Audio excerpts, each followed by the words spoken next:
It's bulking season, guys, and I've spent the last 3 months using the majority of my time, energy, and resources force feeding the red-headed stepchild of muscle groups, the forearms.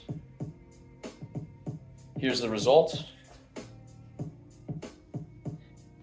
and here's exactly what I've been doing for them. So if you're new to the channel, I am not a doctor, despite what my YouTube name would suggest, but I do have a PhD in effing around and figuring out the best ways to get what I know everyone wants but has no idea to make: a powerful set of forearms. Now, I've never been much of a picture guy. I actually prefer to be on the other end of the camera. Pause. So I don't have many pictures of myself after I started training, but before I started training my forearms properly. Here's one. You might have seen it on my shorts. If not, here it is. Click on that motherfucker. It's at 5,000 views right now. Let's get it to 10,000. And if we do get it to 10,000 views, I will pay for your SARMs, you goblins. That's a joke. Don't take SARMs. SARMs are bad. You shouldn't do drugs. If you do them, you're bad. Because drugs are bad, okay? It's a bad thing to do drugs, so don't be bad by doing drugs, okay? Anyways, this skinny, no forearm having ass piece of garbage is here to prove that I am on a mission to prove that the forearms are not any more genetic than any other muscle group. Anyone can get their forearms bigger. It's not that genetic, and it's not that difficult. So let's go into the video. Without any further ado, make sure that you also, before you watch further, comment already if you have seen my first video, where are your forearms at now? I told you guys I'd be checking in with you in like 3 or 4 months. Well, it's 3 or 4 fucking months. What's up? Let's check back in. Let me know how you guys are doing. Let me know if the exercises are working for you. If you want to see more, if you want more, like if you have problems setting them up in your gym and you need workarounds, drop it in the comments. Let me know how I can help you. Anyways, let's get into the video. So if you've seen my videos in the past, I'm gonna sound like a broken record as usual, okay? So say it with me if you already know it, because everybody trains the forearms wrong, right? And it's almost always because of some reason that for some reason when it comes to the forearms, they're not gonna apply the same physiology that applies for all the other major muscle groups. The lats, the pecs, the quads, whatever.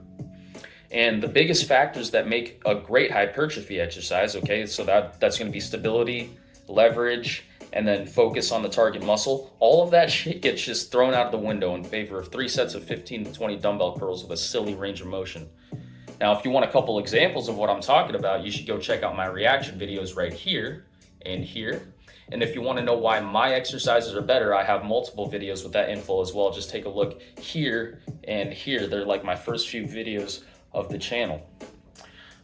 With all that out of the way though, let's get to the good stuff. What have I been doing in the last 4 or 5 months to go from this to this? Okay, well, first off, I train my forearms directly twice per week, okay? I run an upper lower split right now that goes upper on Monday, Tuesday on lower on Tuesday. Okay, I do the forearms, neck, and abs on Wednesday, and then I repeat that Thursday through Saturday, and that works for me. Okay, having a dedicated forearm day allows me to put more focus and time into them, and it doesn't impact my recovery very much or my performance on the other days that involve more muscle groups. But during those 2 days, I make sure that I hit every muscle group in the forearms, but with slightly different exercises between the 2 days.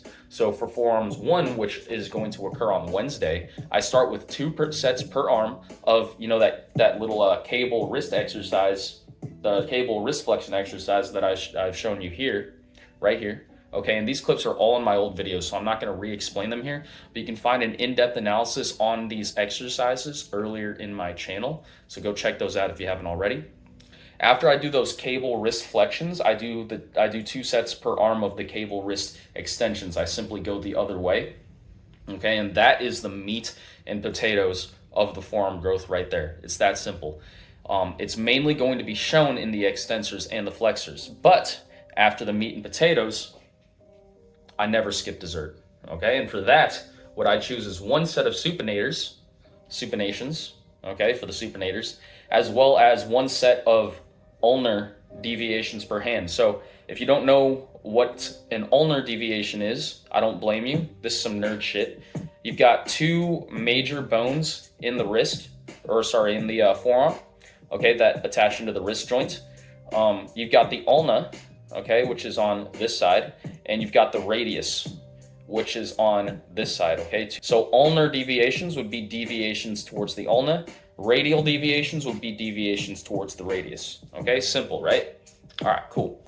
So I do one set of the supinations and one set of the ulnar deviations because some of the extensors and flexors are going to get trained with supinations, right? The muscles wrap around the forearm and the wrist joint, so there's no way around it. You're gonna get some forearm extensor and flexor stimulation by doing supination, okay?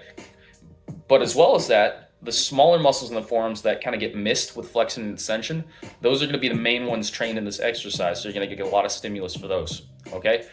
Same with the ulnar deviations for the forearms. That's it. That's it for day one, okay? Flexion, extension, ulnar deviation, supination, 4 exercises. Okay, 2 sets for the first 2, 1 set for the second 2. Okay, so that's for forearms that occur on Wednesday. Okay, but I do different forearm exercises on Friday. Okay, it's still going to be extension and flexion first. Okay, but it's with a slightly different set of exercises. See, what I've found is that different muscles different muscle fibers within the muscle groups of the forearm extensors and the forearm flexors, they're going to have leverage at differing elbow degrees, okay? So when you extend your elbow all the way like that, there's different muscles that have leverage to do wrist flexion than when your forearm is supinated and your elbow is flexed. Okay, you get slightly different activation there. What I found is that with the elbow flexed like this, you're gonna get a lot more right down the middle right here. It's gonna get that 3D look, okay? But when you're going straight down with your arm extended like that and pronated, you're gonna get a lot more right here, that belly of the whale type of shape right there to the forearm. Okay, so I do both. I do one on one day, I do one on the other day, okay? Easy. When I do my forearms too on Saturday, I also start with wrist extension, okay? Just to mix things up, give myself a little bit more energy to put into the wrist extensors, okay? So I put them first. That way I grow both the extensors and the flexors evenly throughout the week, okay? So you're gonna see it right here, this exercise that I do dual wrist extension. This machine is fucking fantastic, guys. I found it at the LA Fitness that's right near where I live, and it's disgusting for the forearm flexor or the extensors, and it allows me to train them both at the same time, which I love. Okay, so it's just another version of the cable extensions, except at a slightly different angle with a different elbow angle, but it's still super stable, super stable. I'm able to get a lot of motor units recruitment out of it, and therefore I'm able to load it pretty heavy due to the resistance profile of it, and also just the comfort of the handles and the elbow position, all that stuff. It's a great exercise. I do 2 sets per arm of the supinated wrist exercise that you see here as well, the one I was just talking about. Flexion during elbow flexion and supination of the forearm, okay? Again, 2 sets per arm, okay? So that's my extension and flexion covered. And for dessert, it's typically 1 set of pronations, okay? So I'm going this way instead of this way, okay? Which again trains some of the flexor and extensor muscles, okay? Because the muscles that pronate the wrist, you're gonna get a lot of right here early on. And then as you get to this range of motion, you're gonna start to get this muscle here, trying to contribute to that job as well by pulling on this side into more pronation right there, okay? I follow that up with 1 set of radial deviations, okay? So that would be this way.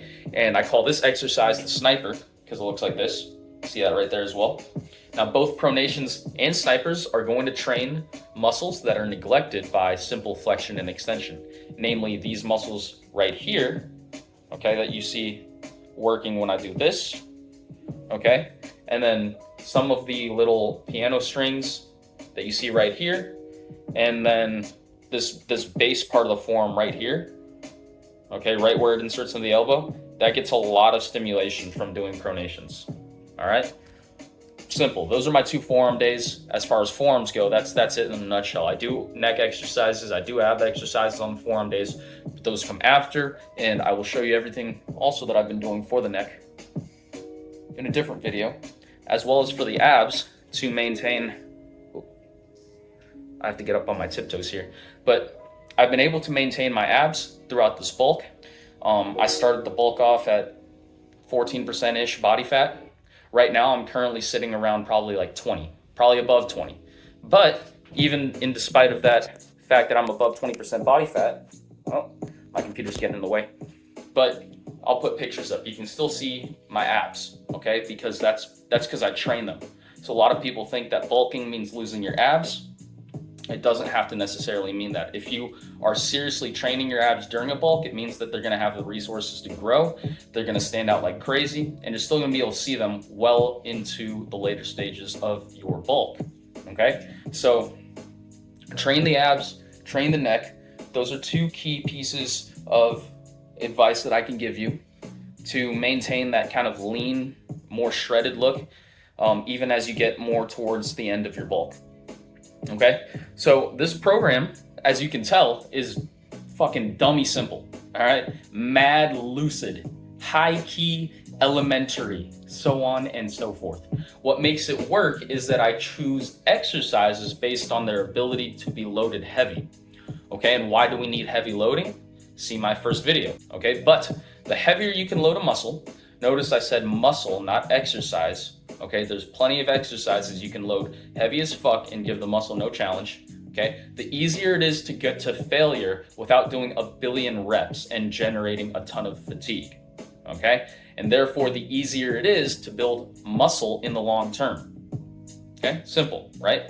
Went over all of this in the past. The thing is, loading a muscle heavy only works if both the resistance is high and the muscle being loaded is set up to be able to get the most force from the target muscle fiber. Resistance being high on the target muscle is by definition heavy loading. Okay, so I'm not going to specify that part. If you are loading the muscle hard, okay, and with enough resistance to challenge it within 4 to 8 reps or something like that, that's heavy loading. Okay, so let's talk about the muscle now. For the muscle to be set up to produce the most amount of force possible, there's several things that need to be taken into account here.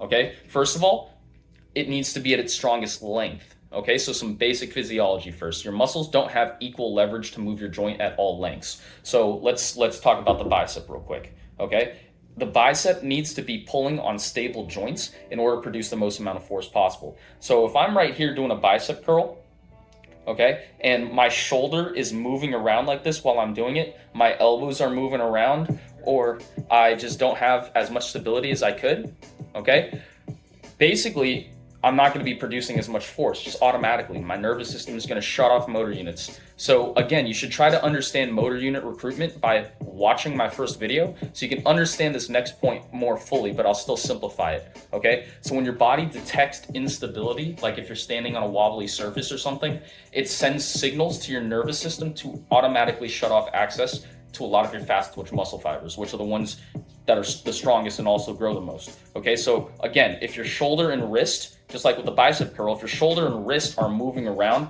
while you're doing a forearm exercise, okay, your body's going to detect that and it's going to impair your ability to activate the target muscle fibers. Okay, the last thing that is required for the muscle fibers you want to grow to be the ones producing the most force is an appropriate resistance curve. Okay, so remember how I just said that muscles produce different forces at different lengths? That's again due to motor unit recruitment and its relationship with leverage. So just like with the bicep curl, I am not as strong with my bicep over here in this range of motion as I am over here with this range of motion. And that's due to the fact that because of the way like tension works on a physics level, at certain lengths of the muscle, it just has more internal leverage to be able to produce force than at other muscle lengths. Like when it gets really, really short, okay, it can't shorten that much further and it doesn't have that much ability to produce torque on the joint. Okay, so what we want to do is load it the heaviest where the muscle has the most leverage to actually do the work. Okay, and this has to do with motor unit recruitment again and its relationship with leverage. Okay, so like I said, from a physics standpoint, certain muscles, certain fibers within muscle are going to be more efficient. okay? And so your body knows this, your central nervous system knows this on instinctive level, and it's going to activate the advantage fibers, and it's likely never going to fully stimulate the fibers that are farther away from the ones doing the most work. Let's all back into the program. Take a look at these exercises again. Do any of them look unstable? Do any of them challenge the weakest fibers more? Like when people do the stupid dumbbell wrist curl where they go all the way down like this and they let the dumbbell roll out of their fingers, so that it's basically like a dumb like finger plus wrist curl like combination. Basically the way that you should be thinking about these, right, is if you have to think about your mind muscle connection to quote unquote activate your forearms, it means that your exercise selection and or your loading, or how much actual resistance you apply to it, is subpar.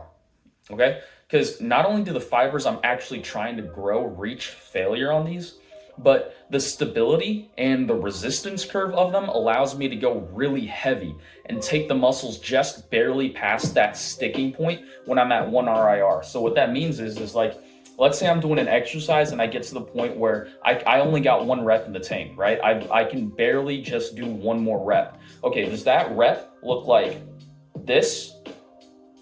Or does it look like this? Right? So what I'm trying to get at here is, does the sticking point, that part where you really have to grind to get past to finish that last rep, where is that occurring? Okay? Is it occurring really early on right here? Is it occurring way too late, like right here? Or is it somewhere right in the middle where the muscles have the most leverage to do the work? Okay, so for these exercises that I'm doing, you're gonna see that the sticking point for me comes right at that moment where I'm trying to get from like here to here. And remember what I was saying in that first video that I did, that's the optimal range right there for where your forearms are gonna have the most leverage to do that work. It's like right here in this angle, boom, here to here. That's what matters the most. That's where you want to be overcoming the most resistance in your exercises, and that's why exercise selection matters so much and why I chose these and why they're so good. Okay, so how many reps do I do per set, right? That's the last missing piece of this program, is like, what do the rep ranges look like? Okay, like I've said previously, I make this very simple. It's usually just 5 to 8, okay, sometimes 4 to 8. But basically, if I can do like 10 reps, if I'm capable, right, of doing 10 reps or more on one of those exercises, that's typically a cue for me to increase that weight. Most of the time, I'll go to either 1 rep in reserve or 0 rep in reserve, and occasionally I'll go to failure.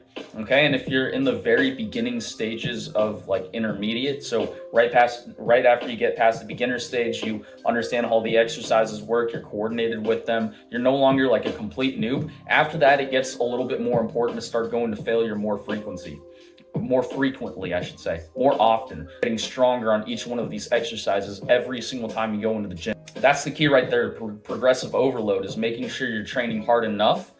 But if you don't have practice training like quote unquote too hard, you don't have practice going all the way and getting to failure, you won't know what perfect is for you. Okay, so that's really important. Make sure that I choose a weight that is heavy enough to make it so that occurs with 8 reps or less. If I'm having to do more than 8 reps in a set,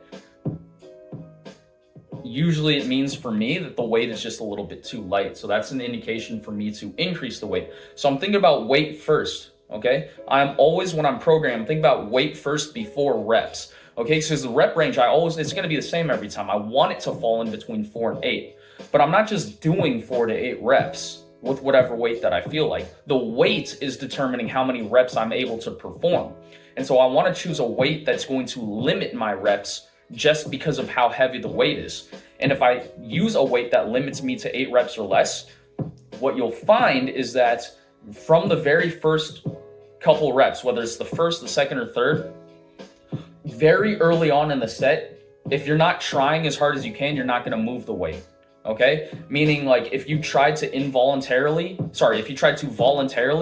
like, use less effort and move the weight slower, the weight just wouldn't move. So you have to try as hard as you can. But if the weight doesn't demand that effort, you can't put that effort in.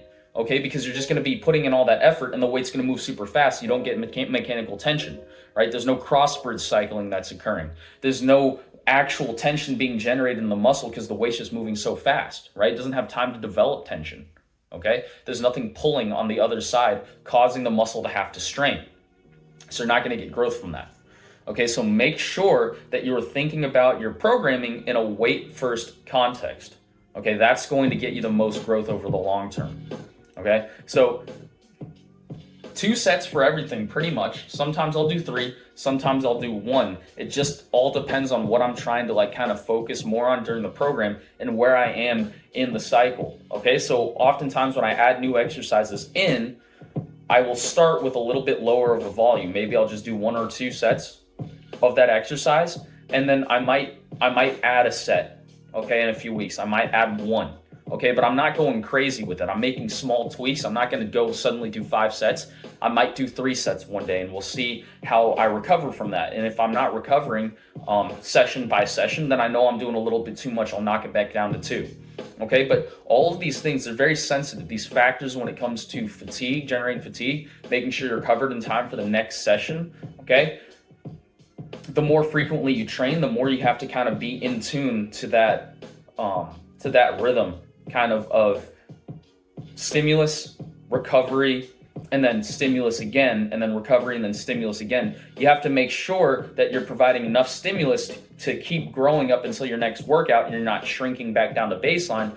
But also you have to make sure that your fatigue does return back to baseline before you train again.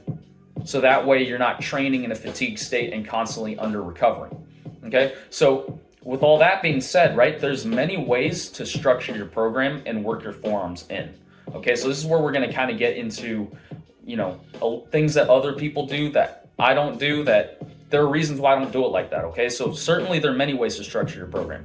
You can work the forearms in however you want on a physiological level. So like a lot of people on here will tell you to throw forearms in on some like random days that don't already tax your grip, like a push day if you're running a PPL split, or like a leg day or something.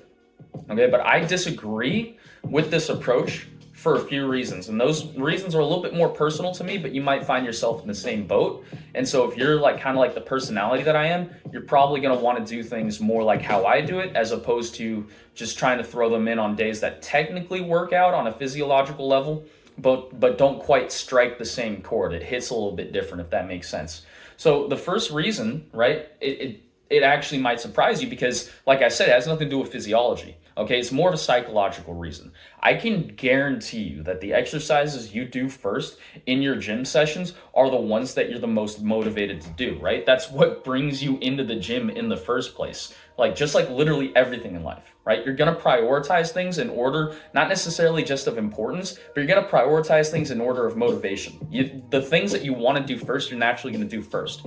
Okay, so the things you're less motivated to do, you tend to throw on the back burner, and you'll tell yourself to get around to it. Now, some people, you might be disciplined and you might actually end up getting around to it, okay?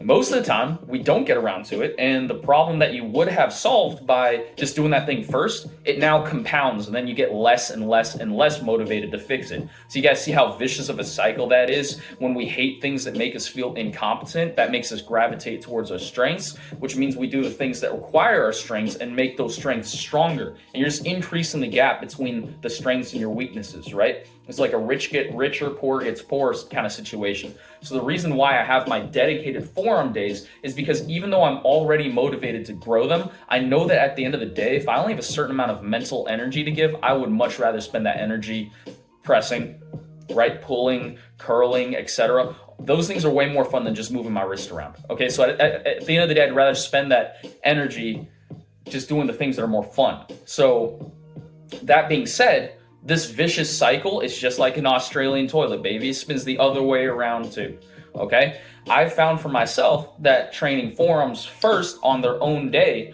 reinforces the motivation that's already there. Like I look forward to forearm day because I know that since I'm doing them first when I'm fresh, I'm gonna be there ready to kill. I'm gonna be there ready to make progress, and that might be different for you, okay? The same reason why I train upper lower 4 days a week rather than full body 3 times a week, it comes down to the fact that after like 4 or 5 exercises, I simply don't want to be in the gym any longer.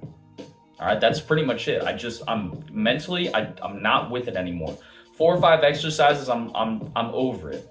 Okay, on God, bro's high key cooked like a dog in Asia. That was weird. Sorry, not sorry. For some people, motivation might still be high after exercise number 5, let's say. With the volume and then the intensity and the other factors I always talk about, like muscle length and things like that taken into account, either frequency is going to be highly effective. Okay, it doesn't matter. On a physiological level, distributing your forearm training into the rest of your training days, as long as they're spaced apart properly, it makes sense just as long as you're still doing the right volume and frequency. But I'm just one of those people who will look at my program and I'll see chest press, I'll see pull downs, I'll see lateral raises, bicep curls, tricep extensions, and then forearms. And once I finish the first 5, I'm just going to conveniently forget about the 6th because the fun part is over. Right? I'm spent. All my energy is wasted, not wasted, but all my energy is spent on the fun part. When I'm already in that less motivated state now, what's going to motivate me to dedicate even more energy to training something that's even less fun than the other body parts, right? So on the other hand, if I put forearms first on their own day, it's like plus 6,000 aura for the forearm exercises. So all I'm saying here is just giving the forearms the spotlight on one of its own days and just making them the focus. It makes you look at them differently. The spotlight makes you look at them differently. Simply put, it changes the perception that you have of the exercises because you've essentially just put them like on a pedestal. You're like, oh, they have their own day now. They're special. Okay. You change your mindset externally. So you start becoming fascinated by adding more weight to your cable wrist flexions. And that's when the growth happens, is when you're just like, oh, I just want to add more and more weight to this. I just want to keep getting stronger. Because when you get stronger, that's how you get bigger. Okay. So that's why I put the forearms on their own day like that. I have the upper lower and then I have the forearms on their own day. It's part of my split. It doesn't impact my recovery too much. And it allows me to come in there when I'm fresh and train them just like every other muscle group as hard as I can. And I get just as excited to keep adding more weight to those exercises. And that's what keeps me coming back to them. And that's why I've been able to grow them so much over the last few months. Okay. So that's pretty much it for the program. All right. We're going to conclude now. So in case you missed it from earlier, here's the program. That's pretty much it. And it works because it follows the same rules as almost every other muscle group in the body, right? I choose the right exercises. I do an appropriate amount of volume for them so that I'm seeing progression. And I give them just as much intensity and thought and mental energy as I give to the other muscles. Okay? Now, as the YouTube fitness industry continues to grow and reach more and more people, my hope is that this video helps, in this continued mission that I have to get all of you to join me in representing the most disrespected and misunderstood muscle group in the human anatomy, the forearms. So if you made it to the end of this video and you're not a subscriber, you haven't seen anything I've seen in the past, it means that you are interested in building those forearms, right? It means you're trying to, it's finally a muscle group that you've taken an interest in and you want to know actually how to grow them properly. So make sure you subscribe to my channel because I've got a ton of old videos in the past that explain all of the physiological concepts that I didn't have a chance to explain really in this video. But I'm also going to be coming out with more and more content in the future on how to grow your forearms properly, different exercises that maybe you haven't tried. Also, I have a lot of general hypertrophy content coming out, things on nutrition, how to bulk and cut properly. I got all of these types of things coming out on this channel because mainly my goal is to grow a community of people who think for themselves and like to actually understand what they're doing, okay? There's a lot of channels that'll just tell you what to do on different things. And the problem with that is that you're stuck listening to somebody and you're at the mercy of what they tell you works, and then you're just going to change and start doing whatever they do. Okay, my goal here is to build a community where we understand how things work and we contribute to each other's knowledge by trying things out and tweaking things. But in order to do that, in order to have intelligent discussions, we need to understand the mechanisms first. We need to understand the science. We need to understand the physiology. So like this video, it helps this channel grow. If you're like me and you you want to be able to figure out how to maximize your progress in pretty much anything, right? In any area of life, but especially hypertrophy, you're at the right place. So comment also below what you'd like to see more of.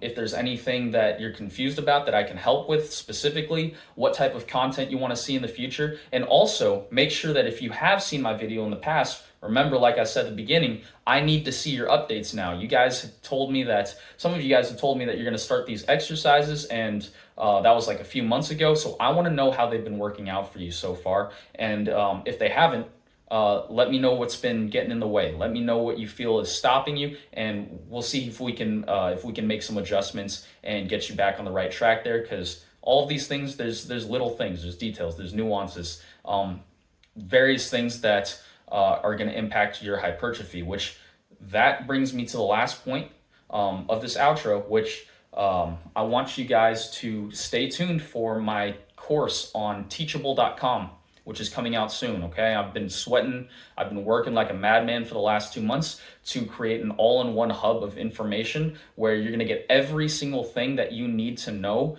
starting your lifting journey out, or even if you've been on a lifting journey for a while now. These things will kind of help you get sorted on all of the variables and all of the factors that actually matter to maximizing your progress. And so we're gonna teach you how to direct all of your efforts so that they're moving you in the right direction, right? You're already disciplined, you're already motivated, you're coming to the gym, or maybe you're not, right? But if you're watching this video, you're motivated to make some sort of change.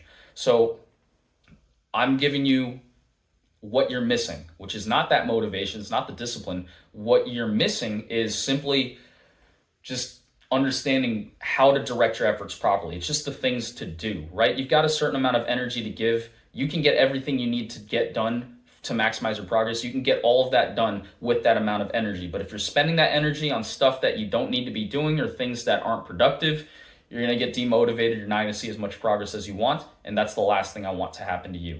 Okay, so that is going to be a complete beginner's guide that even intermediates are going to be able to benefit from, but it's going to be a complete all-in-one beginner's guide to every single thing that you need to start a hypertrophy program and make it work for you and get the results that you want. So keep an eye out for that. It's going to be on teachable.com. I will link it in all my descriptions. I'll be reminding you guys at the end of the videos once it's out, but stay tuned for that because it's coming very, very soon. Please follow me on Instagram right here as well. I've got a lot more content on more general things regarding hypertrophy, things like nutrition, programming, certain exercises. There's a bunch of stuff that you'll find there that you might find helpful. Also things like technique on certain exercises that are a little bit tricky for some people. There's a whole bunch of stuff there on the Instagram as well. If you like my content in general, you're going to want to give me a follow there too, because I post some things on there that you're not going to find here as well. But the last thing I wanted to do is just thank everybody who's been with me since the start of this channel. It hasn't been that long. I've only had this for like 4 months now going, but I've already noticed that there's some people who return to the videos and they keep supporting it, and they give me suggestions on what to improve on, and they request types of videos that they want to see. All that stuff, I read all of it. It doesn't go unnoticed, and I want to thank you guys so much for the early support.